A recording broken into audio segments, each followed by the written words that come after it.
Cinema పేరు గమ్యం. గమ్యం అంటే డెస్టినేషన్, ఎక్కడికి నువ్వు చేరుకుంటున్నావు అని. ఈయన డెస్టినేషన్ అమ్మాయిని జానకిని వెతుక్కుంటూ వెళ్ళటం. కానీ అదే నా డెస్టినేషను.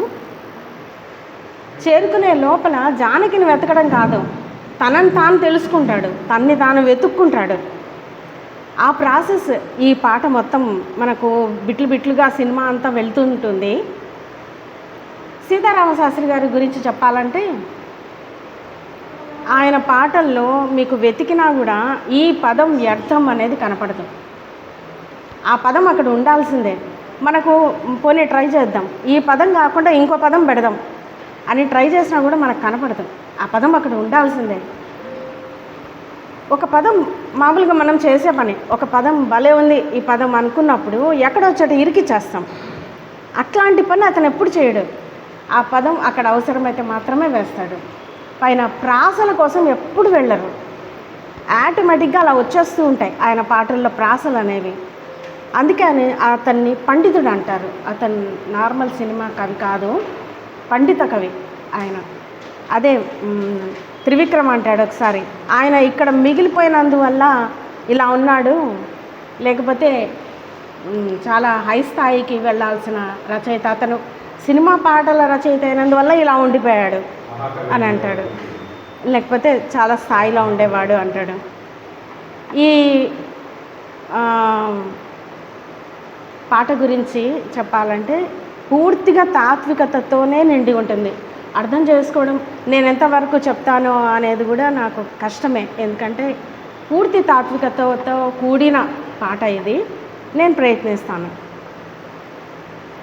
ఎంతవరకు ఎందుకొరకు ఇంత పరుగు అని అడక్కు, గమనమే నీ గమ్యమైతే బాటలోనే బ్రతుకు దొరుకు, ప్రశ్నలోనే బదులు ఉంది గుర్తుపట్టే గుండె నడుగు, ప్రపంచం నీలో ఉన్నదని చెప్పేదాకా ఆ నిజం తెలుసుకోవా, తెలిస్తే ప్రతి చోట నిన్ను నువ్వే కలుసుకొని పలకరించుకోవా.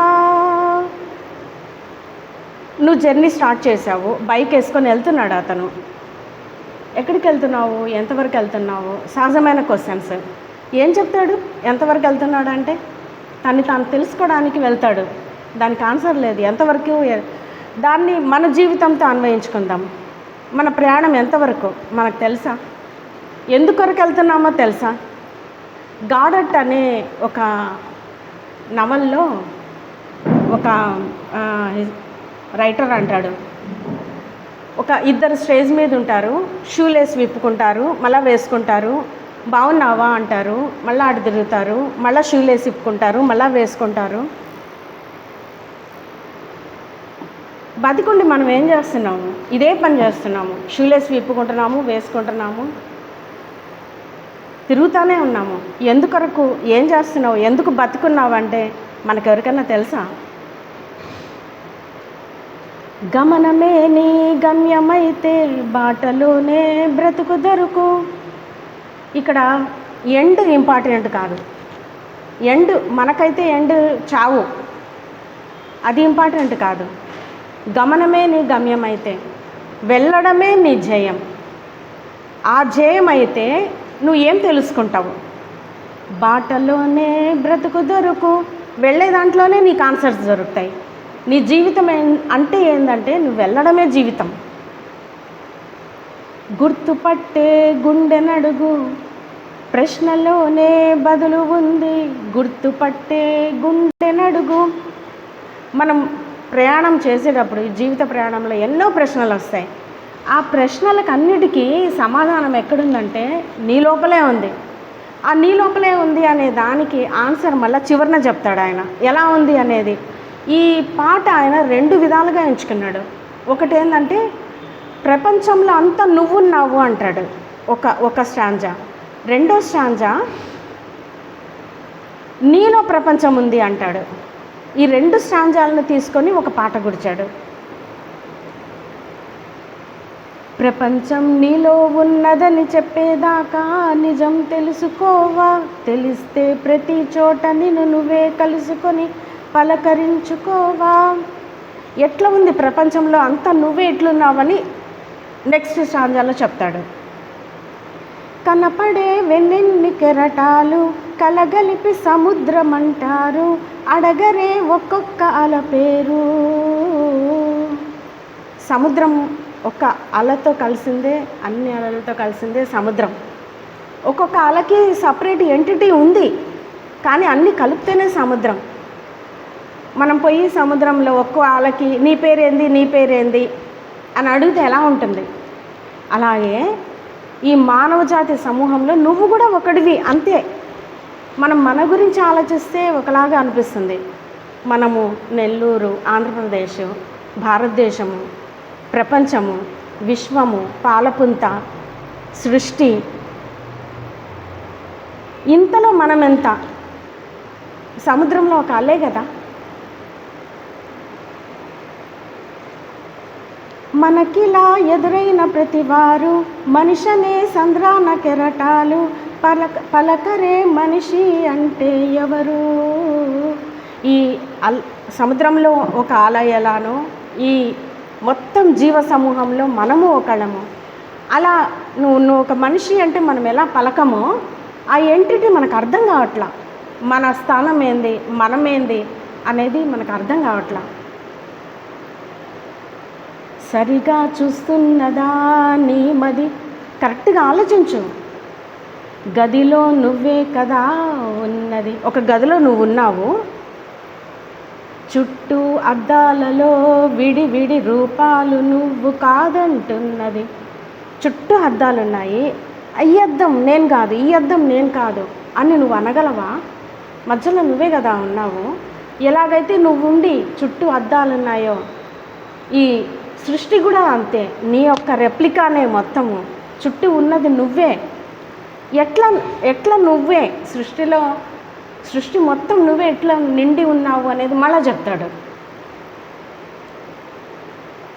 నీ ఊపిరిలో లేదా గాలి వెలుతురు, నీ చూపుల్లో లేదా మన్ను మిన్ను నీరు, అన్నీ కలిపితే నువ్వే కాదా? ప్రతి శరీరంలో ఉండే గాలి, వెలుతురు, మన్ను, మిన్ను 5 ఎలిమెంట్స్ మన శరీరంలో ఉన్నాయి కదా, అవి విశ్వంతో మ్యాచ్ అవుతాయి అంటాడు. ఇది ఉంది కదా, బంగారు తయారు చేసే ఒక కథ వస్తుంది, దాన్ని ఏమంటారబ్బా? అది ఇంగ్లీష్లో ఒక పదం ఉంది, పరసవేద. అది సినిమా పుస్తకం ఉంది పరసవేదిలాగా. దాంట్లో పుస్తకం పేరు గుర్తు రావడం, దాంతో అంటాడు, అది ఫేమస్ బుక్ అది,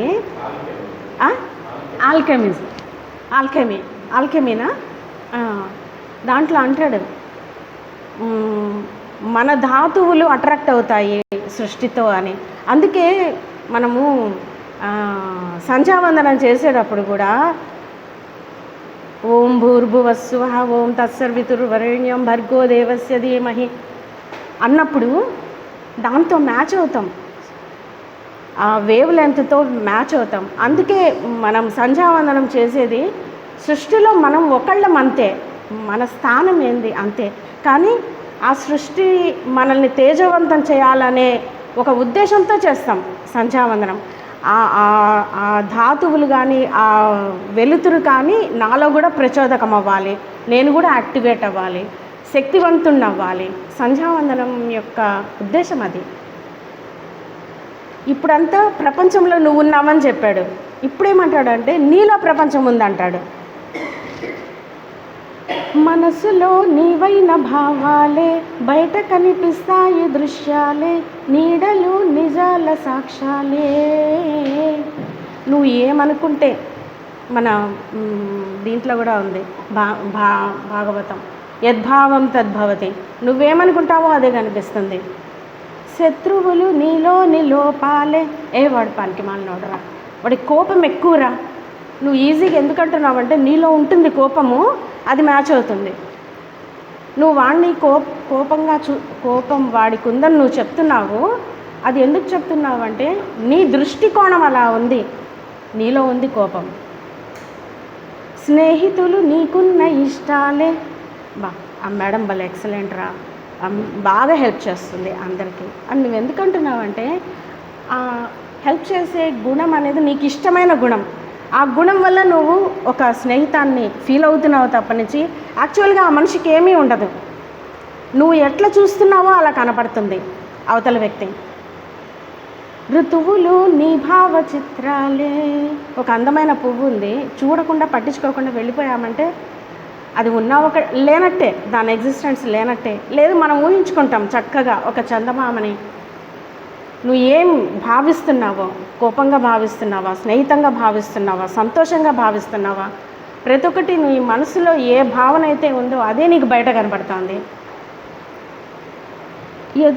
ఎదురైన మందహాసం నీలోని చెలిమి కోసం, మోసం రోషం ద్వేషం నీ మకిలి మతికి భాష్యం. పై వాటికే సపోర్ట్ చేస్తూ చెప్తున్నాడు. నీవేం ఉద్దేశాలు ఉన్నాయో అవే కనబడుతున్నాయి నీకు. పుటక, ఈ మొత్తం పాటకంతా ఎసెన్స్ ఈ లైన్ అండి. పుటక చావు రెండే రెండు, నీ కవి సొంతం కావు పోనీ. పుట్టుక లేదు, చావు లేదు, నీ సొంతం లేని దాని గురించి ఆలోచించొద్దు, పోనీ పక్కన పెట్టే. జీవితకాలం నీదే నేస్తం, రంగులు ఏం వేస్తావో కానీ. ఎల్లో వేస్తావా, బ్లూ వేస్తావా, రెడ్ వేస్తావా? రెడ్ వేస్తే నాశనం అయిపోయి. ఆ కోపం అనేది వేసుకుంటూ వెళ్ళాడనుకో జీవితం మీద, అంతే రెడ్డే మిగులుతుంది. ఎల్లో వేసుకో, బ్లూ వేసుకో, హ్యాపీగా ఉండు. వైట్ వేసుకో, నీకు ఏ రంగు కావాలనో వేసుకునే అవకాశము నువ్వు బ్రతుకున్నప్పుడు మాత్రమే ఉంటుంది.